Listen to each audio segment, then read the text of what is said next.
Saika apendrika avokoa ny valopolo isan-jaton'ny tanora manamorona ny morontsiraka any amin'ny faritra Androy.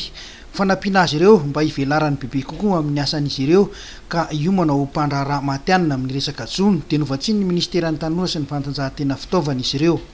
Amin'ny anaran'ny Andriamatoa ministry ny tanora sy ny fanatanjahantena Andriamatoa Tinuka Roberto sy ny ministeran'ny tanora sy ny fanatanjahantena izay misy anay aby izao no hitondranay ty fitaova ho an'ny tanora mpiandriaky misy lakambezo raiky dia misy arato zezety bevata izy ty bevata misy asantsika soa anatin'izay asa fanaratoana zay miaraka amin'ty tady ndraiky ilainareo amin'ny fanamboara ty arato ty.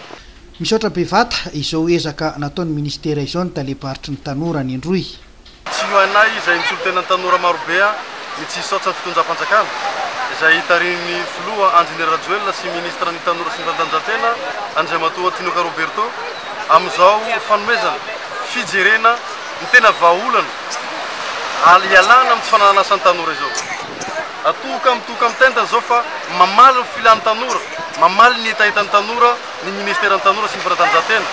Zay etony ihany koa zay dia mametsaka fisaorana ihany koa ny Madame Tali Général izay tena midina ifotony aty, milatsaka ifotony, mijery ary mahafantatra ny zava-misy iainan'ny tanora. Nanome toky ireo tanora any Androy fa hiezaka hikojakoja ireo fitaovana ireo mba hahafahan'izy ireo mampitombo ny vokatra azony. Tonga manareo tonga izao sahorana voaloha zany tika nakatandroany amin'ny androany zao satria latonany tika tafahabeto tafahamoeto dia sahorana koa manokana nareo ramandreny eto inareo mpisapanjono inareo ramandreny avy agny amambotry vory eto midodododo nahafatinono ty sasa vory letajaja mitorakemba nareo ramandreny ka io tonga ty sasa avy eto minday izao miarahaba ianareo avy nama miaradiama nitantema fa ianao Madame DG.